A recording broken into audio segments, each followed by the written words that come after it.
Coming up on this episode of Nintendo Cartridge Society, this podcast is now compatible with Nintendo Labo. It's dangerous to go alone, so the Nintendo Cartridge Society goes with you.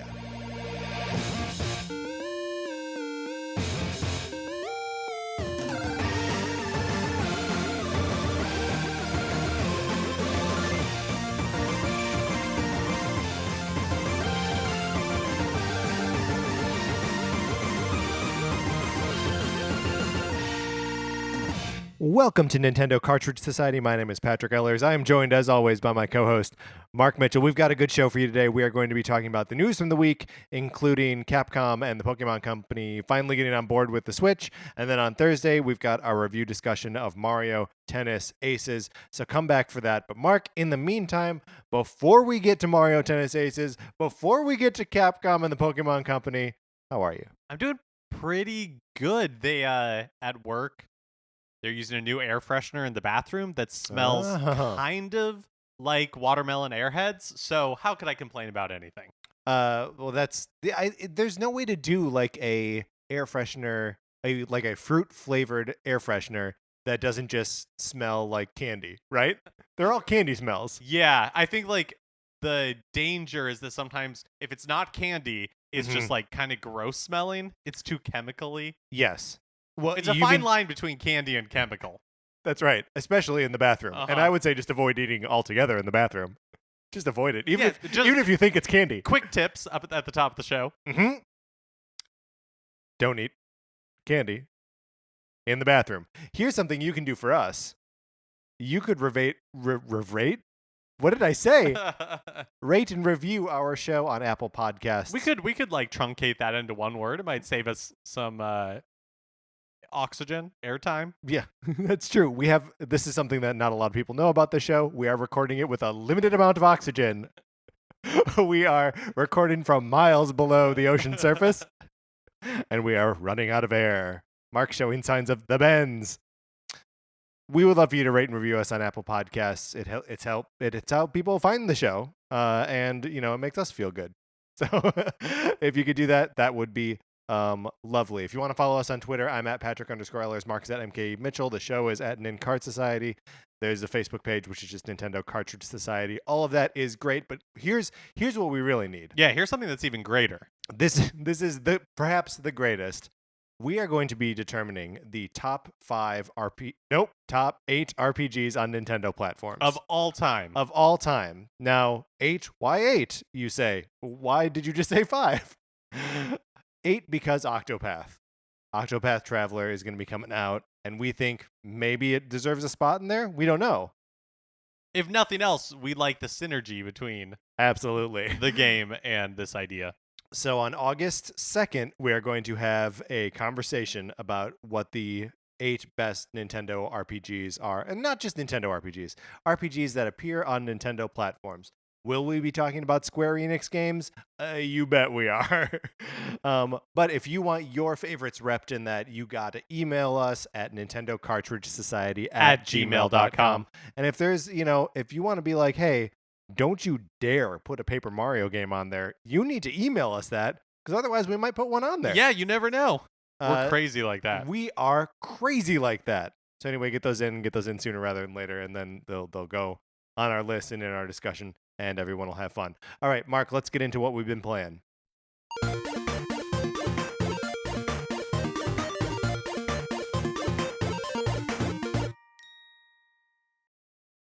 Couple demos this past week. The demos coming to this thing like crazy, which I really appreciate. Captain Toad demo. Tell me about the demo. It appears to be just like the first, I guess I don't know, the first 3 sections in the game. So it just gives you a real brief taste of 2 like puzzle levels and then like a boss level with a dragon. That's fun. Yeah, it seemed fun, and it's only $40. I think I'm remembering that right. It had better be, because the game originally was only $40. Oh, okay. And I guess that hasn't stopped them before with Tropical Freeze was originally $50. And then they but you had funky mode. You did add funky mode to it. And with the Switch, it's become portable, just like all other games. So when does that come out? Soonish. July, right? yeah, July? just a couple weeks. It's cute. I don't really have much to say on it. It seemed fine. It was pretty much exactly what I expected to be. I'd never played it before Yeah. on the Wii U.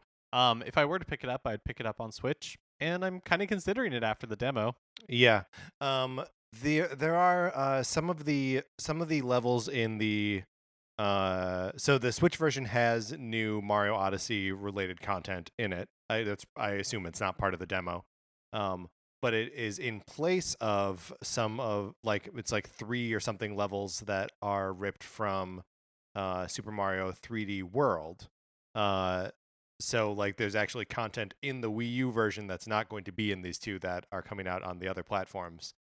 So I just want to, as someone who played it already and who will play it again, I will have the most complete Captain Toad experience. I also picked up the Shining Resonance Refrain demo. What is that? Okay, so Shining Resonance is a RPG in the Shining series that was released like Shining Force? Possibly. Yeah, maybe. Who knows? I don't really know. So Shining Resonance was released for the PS3, and Shining Resonance Refrain is like a not a remake, like a remaster, I guess, a re-release. This one is actually coming west. Includes like a new refrain mode. It's coming to the PS4 and Switch and probably some other platforms. So it is a RPG, kind of like an action RPG. Possibly one of the top 8 of all time? I'm gonna go ahead, even though I've just played the demo, and say no. It's a very like particular type of RPG. The demo I don't feel like did a very good job of selling me on it. The demo is just kind of like walk down this hallway, beat up a couple of guys. It's not very challenging or difficult.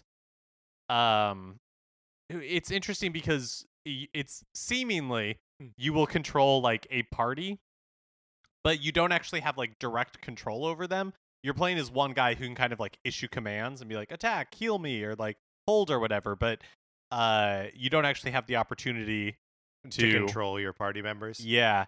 The other thing is that the presentation is, well, we'll be talking about Super Mario Tennis, or Mario Tennis Aces, and it is not dissimilar to that sort of presentational style. Yeah. Bayonetta 2 has the same sort of thing where it's like we're not. It's kind of like a bad improv scene where it's like we're not going to show you what we're talking about. Right. We're just going to talk about it. It's like, whoa, look at this like huge castle, while it's just a static image of like your characters.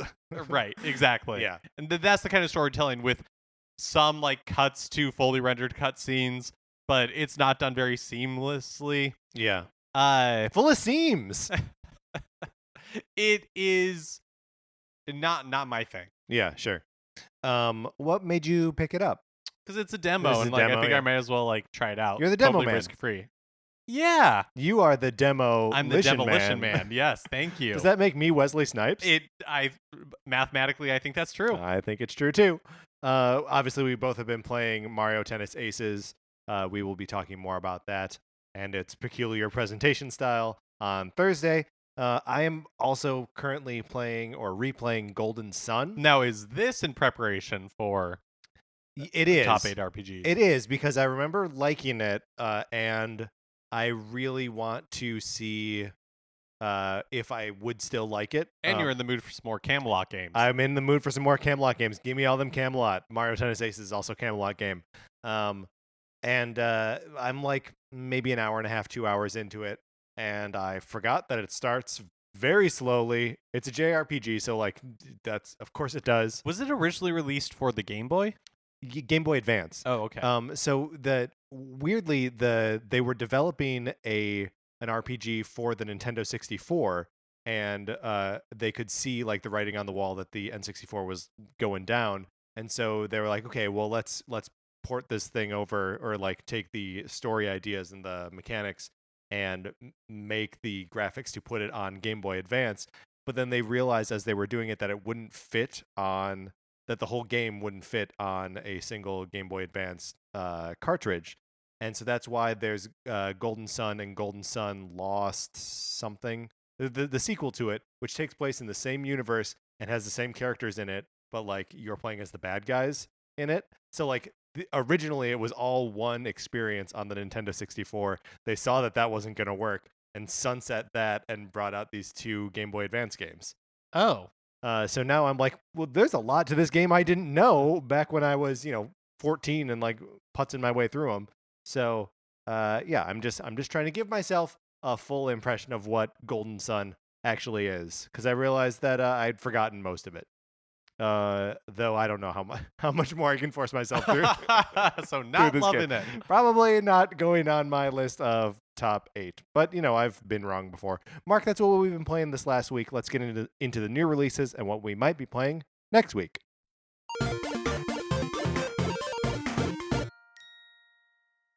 All right, June 26th. Ys 8, Lacrimosa of Dana is coming out on Switch.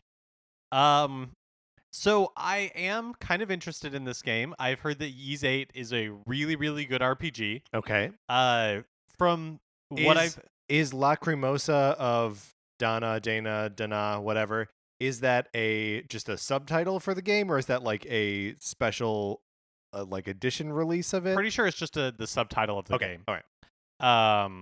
And yeah, so I've heard good things about it. Apparently the Switch version is a little rough. They had some, or are having some problems with the localization. And so in the first week of release, there's like a day 1 patch, another patch for launch week, and then a third patch that's supposed to come out like shortly after launch. Oh boy. Yeah, to try to like resolve the issues that they're having. The ongoing issues. But in some ways that's just video games too, right? Like, or modern video games. The first weekend that I was playing God of War, every single time I turned it on, there was a new version of it to update. And that was like over the weekend. It was like every couple hours they were pushing a new update for it. Well, okay, so apparently Ys 8, this is it's a Falcom RPG, and this is Falcom's second attempt at getting this out in the West. I think it was previously localized by Xseed, and I think released on PC.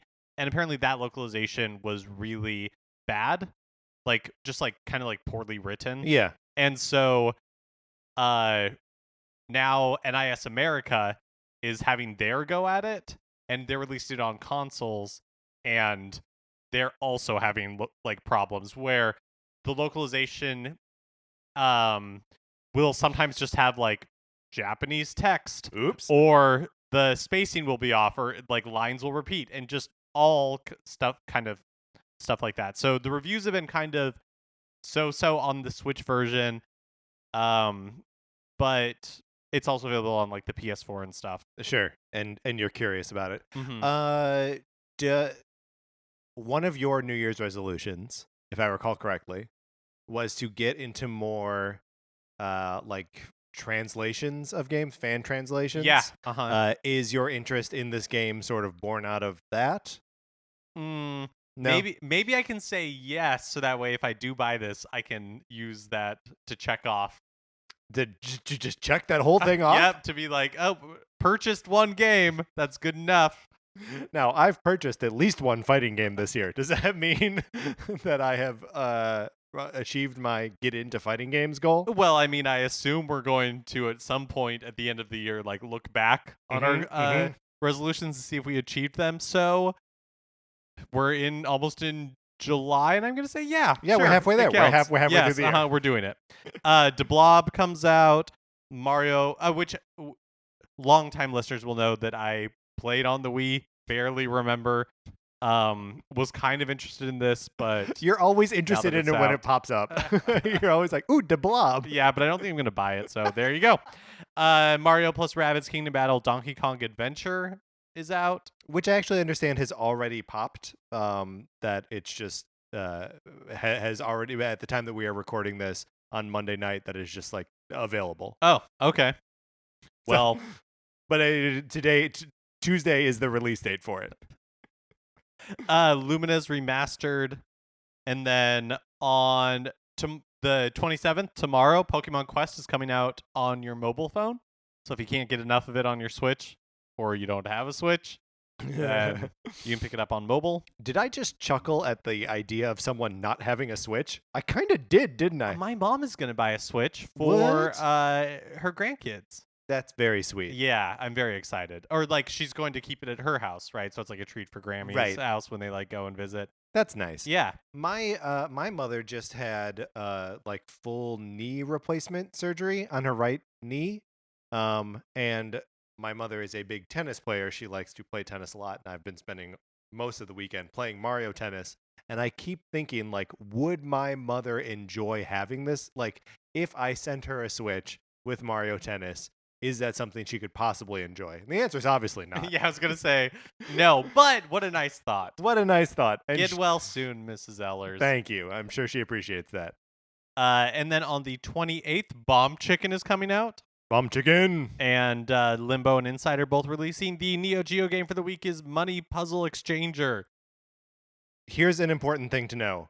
Also on the 28th, on the new 3DS eShop is a game called IFO. This is a game that it's I forget what the I stands for, but it's UFO, but it's an I instead of U.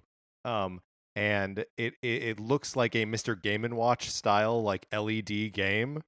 Like that's how the cool. The presentation. Oh, this is a 3DS game, right? It's a 3DS game. New 3DS. New exclusive. 3DS. Yes.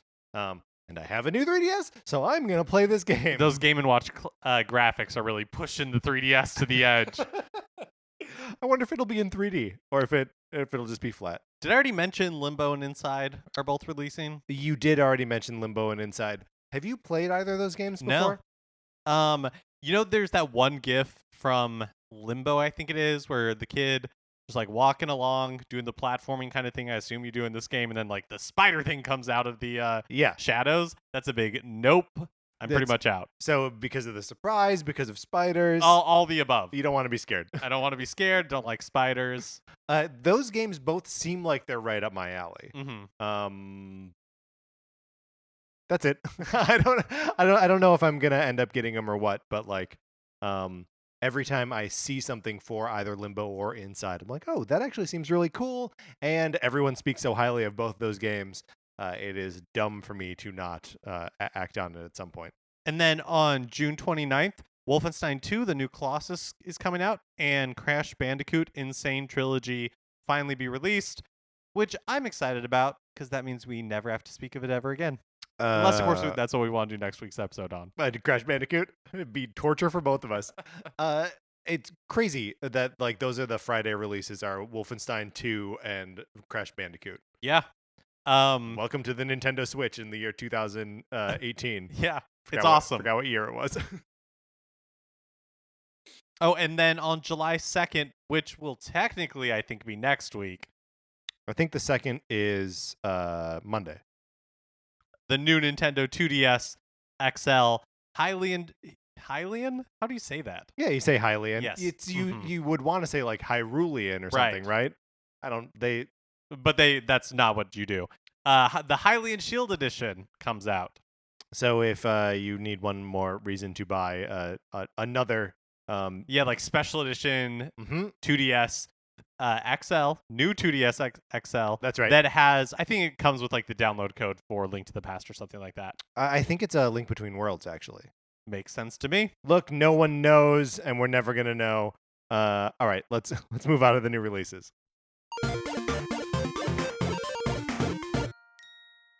Now it's time for a regular segment on our show. It's time for 433. In 1952, American composer John Cage wrote a piece called 433, wherein a performer or a group of performers didn't play their instruments for 4 minutes and 33 seconds. For the purposes of this show, our instruments are talking about Nintendo. So, for the duration of one performance of 433, Mark and I will talk about something not at all Nintendo related, thus fulfilling the contract of the piece. Mark, today we are talking about our favorite unusual smells. So here's an example. Please, because when you proposed this, I was like, I don't think I have one, and you said, I bet you do. All right. An unusual smell that I really enjoy is in the 90s, CD liner notes used to be printed with, I don't know if it was the ink or the paper or some combination thereof, but it had a very distinct smell. I used to buy every like Disney animated movie soundtrack that came out. Uh-huh. Before I had even seen the movie, it was just like, CD was out. This is an auto buy for Mark. Yeah. So I remember buying like the Mulan soundtrack. Had not seen Mulan, hadn't even been released yet, and opening it there up. There are at least 2 Stone Cold classics on that CD. Oh yeah, I'm not denigrating the Mulan soundtrack in any way, shape, or form.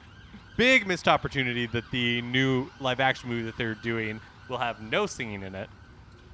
Yeah, and like that is a great example of liner notes that has like a very distinct smell, and I don't buy CDs anymore, so I don't know if it still has that smell, but it would definitely transport me to a different time if it did. I would also believe that there's like a different quality of ink and paper that they use in CDs now to cut down on costs. Oh sure, yeah. Just because they can't using like an old like dot matrix printer. that's what I mean. Yeah. Somebody's ripping it off, That's right. holding it up. That's how like Amoeba stays in business. That's They're right. also stuffing CD cases. It's all just DIY now. I guess if I have something that is like that, it is the smell of a freshly opened action figure. And again, I guess it's been a long time since I've opened one, but there was especially like the mix of plastics used in a Teenage Mutant Ninja Turtle action figures. They smelled so specific, where it's like a little bit rubber, a little bit plastic, and it's that the scent of like I actually got one of these things instead of just going to the toy store and like looking at them. Because that's something I used to do as a kid. Was like when we were at the mall or at a store, I would just go to the toy section and just look at them and know that I didn't have any money and that I wasn't going to trick my mom into buying one for me. I just wanted to look at them. And to actually smell it means I got inside, Mark. I feel like that smell is now it would be a carcinogen. It probably was it then, probably too. was then. Because have you ever... I love the smell of a new shower curtain. That's super like That's very plasticky. similar. Yes. Yeah. Yes. Yeah, and I'm fairly confident that is a carcinogen. that we're getting cancer from our shower curtain? Yeah. I'm trying to think if there are any that I've developed like later in life, or even any that don't have to do with like material gain of some kind. Right. Like I don't know. I don't particularly like seek out the smell of like flowers. I like the smell of when it's gonna rain. That's a cool smell, and one that we don't have in LA all that often because it doesn't rain all that often.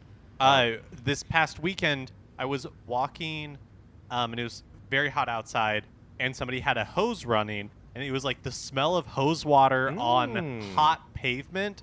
Again, just made me think of like childhood, like summer days. Yeah, that's a good one. Also, here's one that sort of marries all of this. A pool with too much chlorine in it. Oh, yes. Love me a pool with too much chlorine in it. I swam in basically the whole time I was a child. My older sister swam in high school, and so I have so many memories of like entire days lost to swim meets inside. I guess we'll never know. We'll never know. We were accompanied today by the students from the Royal Center School of Speech and Drama. Okay, Mark, let's get into the news.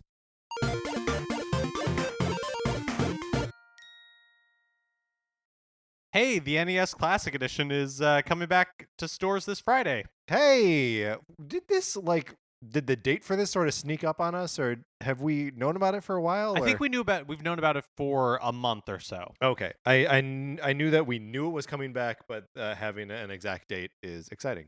So there hasn't been a ton of information about how retailers will be handling rollout. No surprise. What you do? Yeah, because there's never any information. Right. So Best Buy is not taking pre-orders. They're kind of doing the Black Friday thing where you can line up and it's first come first serve. Everybody can buy one. Right. If there's a line outside in the morning, they'll be handing out numbers, like that sort of thing. They should also have some inventory online, but they obviously haven't made any promises about availability. GameStop will have at least 10 units per store, and they're not taking pre-orders either. Have you ever, for LA people, have you been to that Amazon Books that's in the Century City Westfield Mall? No. So some of like Amazon Books? Yeah, so some of the Amazon Books physical locations are going to have some in stock. Hmm. I'm curious if this is going to be a little more similar to the Super NES classic rollout, where basically like every week retailers are just going to keep getting like more. So even if you don't, I guess what I'm saying is, even if you don't get one Friday, if you're still in the hunt, I think there will be ample opportunity in the future. Right. Well, and also just anytime that there are more of these things out in the wild, it means that like the scalper price also goes down. Absolutely. And which means that people will be less ravenous about snatching them before someone else can buy them. But I'm excited that this is coming back, and I'm also excited that the Super NES Classic Edition is fairly available, because I really want to get a Super NES Classic for like to take to my parents' house, because that's the console that we played a lot as kids, and I think it'll be fun to have one, like a functioning one again. Yeah. And hey, you don't want to carry that big thing back and forth between LA and your parents. No, takes up too much room. Who has the room when they're charging me for luggage space? Ugh. No, thank you. Charging you for everything nowadays. You ever been on Spirit Airlines? Boo! No, we're not doing. There are ads on the overhead bins. Speaking of which, if you'd like to advertise on this show, that's right. You can send an email to Nintendo Cartridge Society at gmail.com. We will absolutely advertise with Spirit Airlines. The recently released Legend of Zelda Encyclopedia has a new bit of Zelda lore. At least it was new to me, and even though Zelda canon means absolutely nothing, it's always fun to talk about. The entirety of the first game takes place on Death Mountain from A Link to the Past. Now that is surprising, because that same piece of Hyrule is also the southwest corner of the Zelda 2 map. You can like see where like the graveyard is in like the So what are you saying? I'm saying that and that is Death Mountain. So the Death Mountain from Zelda 2 is the same Death Mountain from A Link to the Past, is what I'm saying. Okay. And so does the map work out? Because like Death Mountain in A Link to the Past is, oh my god, is the top right corner, and it is the bottom left corner of. So someone needs to marry these maps together. Right. Just make one big Hyrule map. I love it. I love it. Let's see that. I want someone to stitch that bad boy together. Yeah, that sounds really cool. Too bad neither of us have any artistic talent whatsoever. The ability to do it. In a recent interview, Splatoon 2 producer Hisashi Nogami confirmed that the Octo expansion is the only piece of multiplayer DLC the team has planned. I guess that's single-player DLC. That's yes, single-player DLC the team has planned. Nogami does leave the door open for future multiplayer content and, quote, premium multiplayer content, but he didn't drop any additional hints about what that might entail. I'm okay with this. I like the Octo expansion a lot. It is hard and remains excruciatingly difficult. So I also played a little bit of that this weekend. Didn't talk about it in the what we've been playing. But between that and some of the more difficult challenges in Mario Tennis Aces, I had a frustrating weekend playing video games. But I don't. It's a good piece of content. I don't know that I'll necessarily need to have something like that all the time, especially when so much of what is cool about Splatoon is the multiplayer component. Speaking of the multiplayer component, we have some Splatfest results from Team Pulp versus Team No Pulp. Now, if you recall, Mark and I are staunchly on the side of Team Pulp. Because you're an adult. Oh, yes. You're an adult. We have grown into it. Chew your juice. Chew your juice. Yeah, put that on a t-shirt. Team Pulp was way less popular than Team No Pulp. Not really a surprise there. But ended up totally kicking butt and winning in both solo and team categories. The No Pulp team was twice as popular. 67% of players went with No Pulp, and only 32 went Pulp. I wonder if that's the largest disparity thus far in a Splatoon 2 Splatfest. I think so, because the ketchup versus mustard, the OG Splatfest. I feel like that was like 60-40, and we're like, oh wow, there's a lot of ketchup people. This also continues the trend of the less popular team winning Splatfests. Yeah, this is one of those things where like I don't know if any of the numbers are real. There's no way to check it. Like I wonder if they're just like, I don't know, the less popular one always wins. I mean, what would benefit them doing that? I don't know. I mean, if you're going to throw out the just to spread disinformation, first thing you do is you get people questioning the truth, and then you manufacture your own truth, Mark. Wake up. I mean, irrefutable. That's a really actually compelling point. During a recent shareholders meeting, Capcom was asked about the company's plans for supporting the Switch. They pointed to Monster Hunter Double Cross and announced an intention to continue developing other titles for the platform in the future. I like to imagine they physically gestured to they were like, Monster Hunter Double Cross. Monster Hunter. Yeah. Are you supporting the Switch? And they just like tap. So I think at this point we have maybe resigned ourselves to the fact that stuff like Monster Hunter Worlds and Resident Evil 2 aren't going to come to Switch. Yeah. But that doesn't mean that there aren't Capcom franchises or games that would be surprising to show up there. I think we'll continue to see some form of Monster Hunter. I'm excited to see what Ace Attorney looks like on Switch. Yeah. Well, and I mean, the Street Fighter Anniversary Collection came out on Switch. We got Mega Man 11 coming up eventually, and that's going to be released on like all the platforms. And from my when I played it at E3, it seems like it's great. So yeah, it seems like they are supporting it in that same sort of way that like other kind of developers are, where they're the stuff that they can bring to Switch they are. I would like to see what they could do or would do if they were like, we're developing this for Switch, whatever game. Although I guess if it could work on Switch, why not bring it to other platforms as well and just make the money everywhere? But yeah, it's cool to know that Capcom, being a developer that we like as much as we do, is, even though we boo them, but we love them, that they're going to be around for a while. Not part of this statement, but a separate statement. Ooh. A Capcom spokesperson was quoted in the Wall Street Journal saying that they would consider bringing more cloud games to Switch, depending on how Resident Evil 7 cloud version performs. See, now this is the kind of synergy and analysis that you can only get on a show like this. We're pulling a statement from here and a statement from here and just jamming them all together. Kapow! That's right. That's right, kapow. Go ahead. No, I don't have anything to add. Okay, great. Some hackers have discovered a way to make their Switch online profile pictures pornographic images. For the most part, this has gone under the radar, but because of Luigi's Balloon World, it's a little more out and proud. Right. Proud.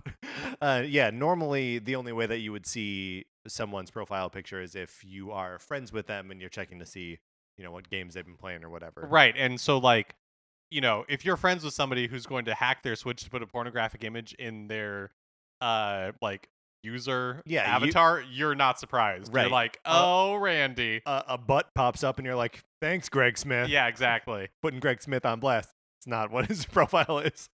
But yeah, in Luigi's Balloon World, the balloons, when someone hides them, it has their profile picture up there. So if I hide a balloon right now, you'll see a little picture of Kirby on a pink background reaching for a star.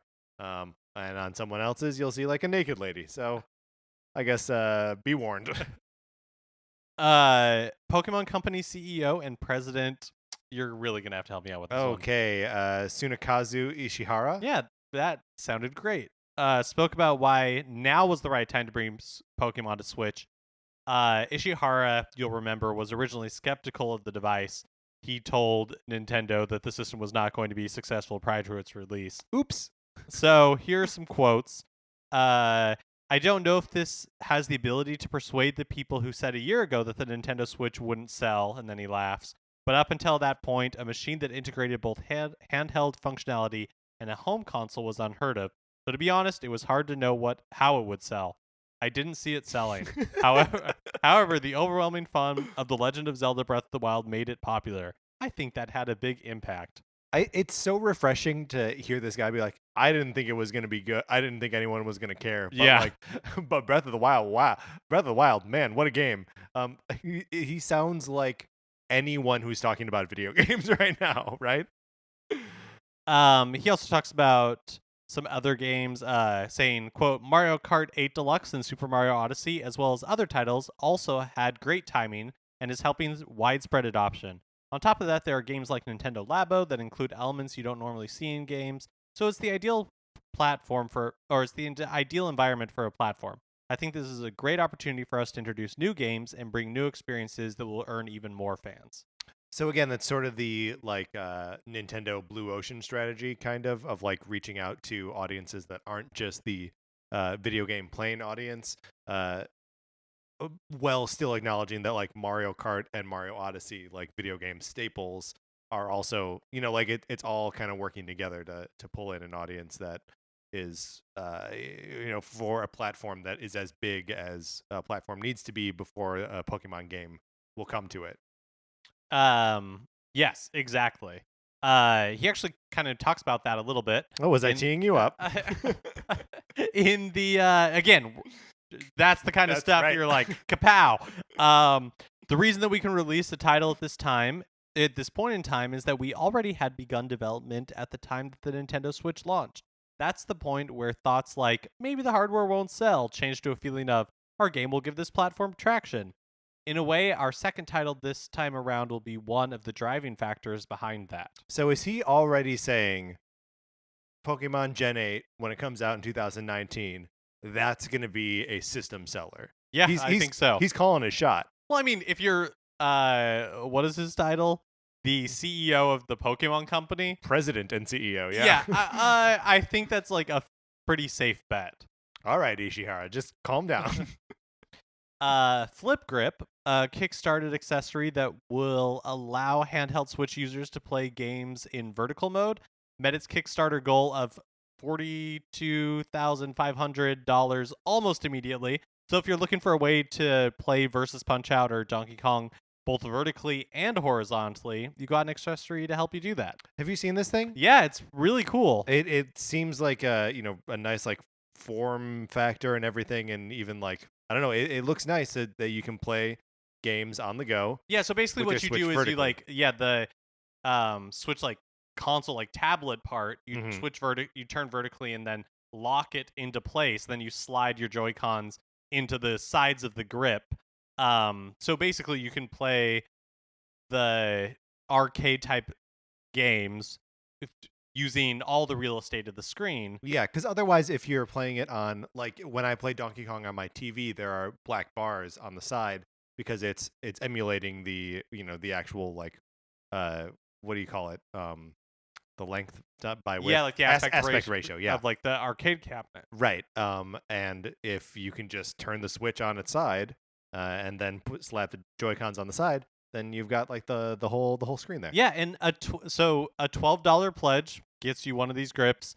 The whole thing was kind of put together by Jeremy Parrish of Retronauts and just video game writing journalism. I did not fame. know that And Parrish was behind Fan this. Gamer. Yeah, so it was something that like months ago he was like, "Hey, somebody should make this," and then nobody did. So him and Fan Gamer teamed up. They hired a like engineer / designer to put the whole thing together. They're ready to go. So they just needed the funds to like get the machines running. Last I checked, this thing was at almost $90,000 because it keeps getting supported, and I guess people keep pre-ordering them.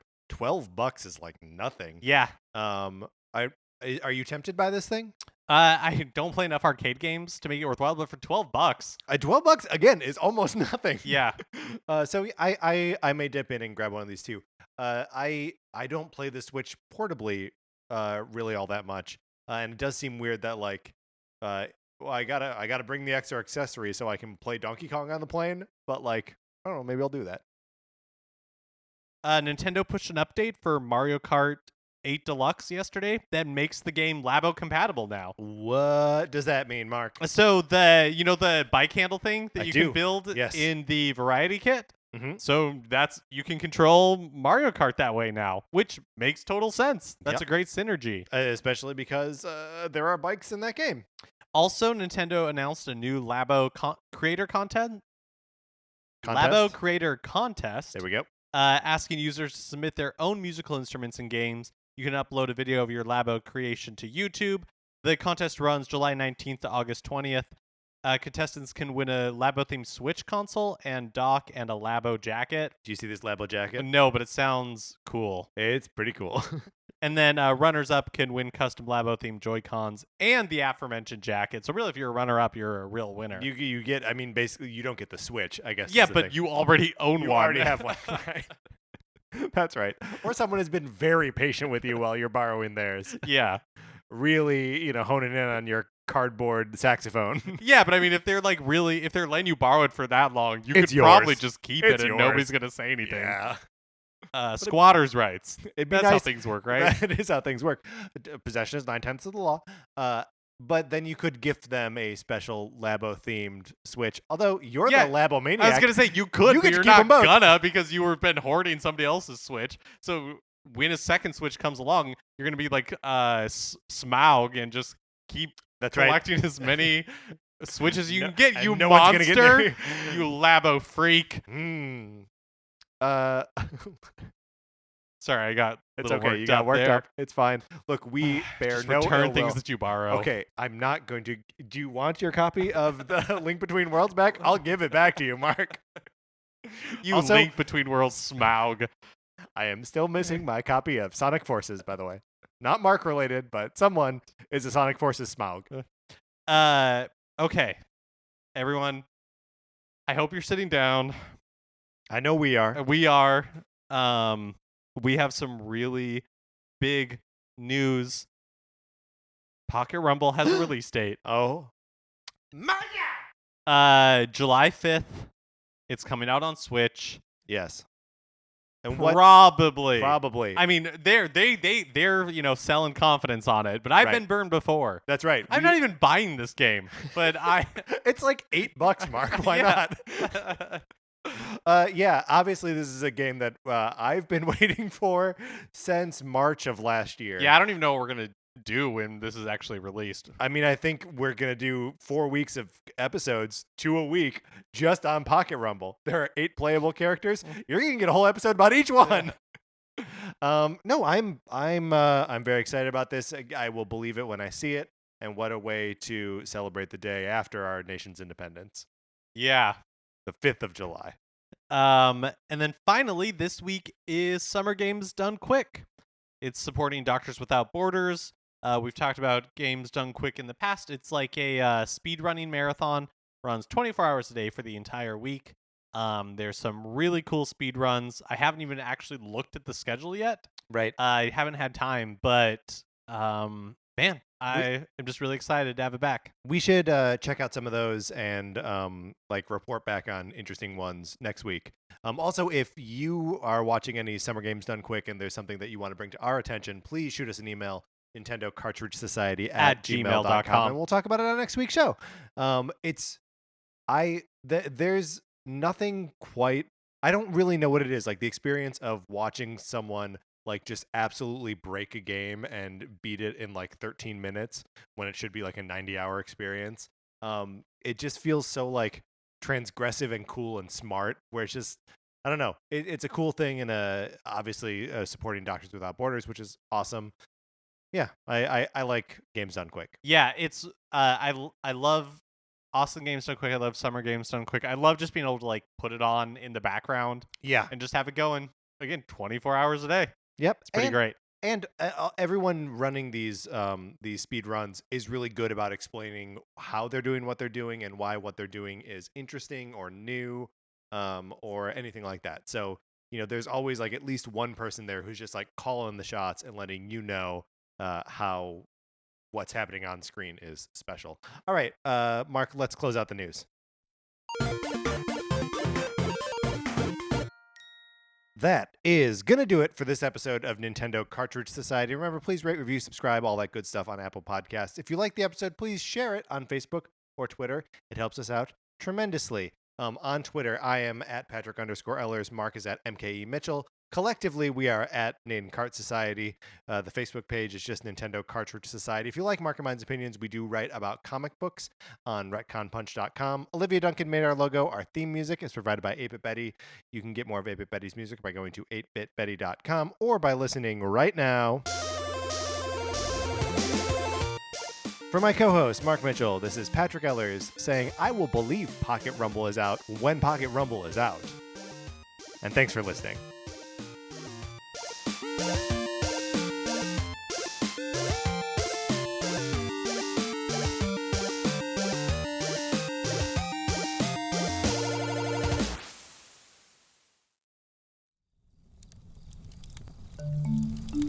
Campfire.